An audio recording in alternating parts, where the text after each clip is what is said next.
GCDA ഭൂമി കുംഭകോണ കേസിൽ മുൻ ചെയർമാനും KPCC ജനറൽ സെക്രട്ടറിയുമായിരുന്ന N വേണുഗോപാൽ കുരുക്കിൽ GCDAക്ക് 9.68 കോടി രൂപ നഷ്ടമുണ്ടാക്കിയ കേസിൽ N വേണുഗോപാലിനെ വിചാരണ ചെയ്യും.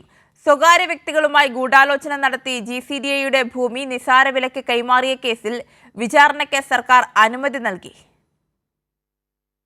കടവന്ത്ര മാതാനഗറിൽ നഗരവികസനത്തിനായി GCDA പൊന്നും വിലയ്ക്ക് വാങ്ങിയ ഭൂമിയാണിത്. എറണാകുളം വില്ലേജിൽ സർവേ നമ്പർ 330/12 പെടുന്ന 45.83 സെന്റ് ഭൂമി. അന്നത്തെ GCDA ചെയർമാനും കൂട്ടരും ചേർന്ന് ഭൂമി റിയൽ എസ്റ്റേറ്റ് കമ്പനിക്ക് മറിച്ചു കൊടുത്തു എന്നാണ് വിജിലൻസ് കണ്ടെത്തൽ.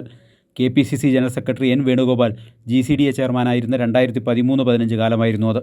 അക്കാലത്ത് സെന്റിന് 17 ലക്ഷം രൂപ വില നിശ്ചയിച്ച ഭൂമി കേവലം 8 ലക്ഷം രൂപയ്ക്ക് സ്വകാര്യ റിയൽ എസ്റ്റേറ്റ് കമ്പനിക്ക് കൈമാറുകയായിരുന്നു.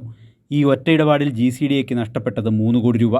സമാന രീതിയിൽ എറണാകുളം വില്ലേജിൽ 3 ഇടങ്ങളിലായി 20 സെന്റ് വീതം കൈമാറിയതിൽ നഷ്ടം 6.51 കോടി രൂപ. അങ്ങനെ 4 ഭൂമി ഇടപാടുകളിലായി 9.68 കോടി രൂപയാണ് GCDAക്ക് അക്കാലത്ത് നഷ്ടപ്പെട്ടത്.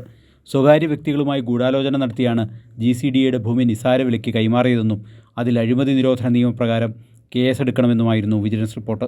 മൂവാറ്റുപുഴ വിജിലൻസ് കോടതി സമർപ്പിച്ച റിപ്പോർട്ട് പരിഗണിച്ചാണ് N വേണുഗോപാലിനെ ഉൾപ്പെടെ 3 പേരെ വിചാരണ ചെയ്യാൻ സർക്കാർ അനുമതി നൽകിയത്. സെക്രട്ടറിയായിരുന്ന R ലാലു, എക്സിക്യൂട്ടീവ് കമ്മിറ്റി അംഗമായിരുന്ന അക്ബർ ബാദുഷ എന്നിവരാണ് മറ്റു പ്രതികൾ. കൈരളി ന്യൂസ്, കൊച്ചി.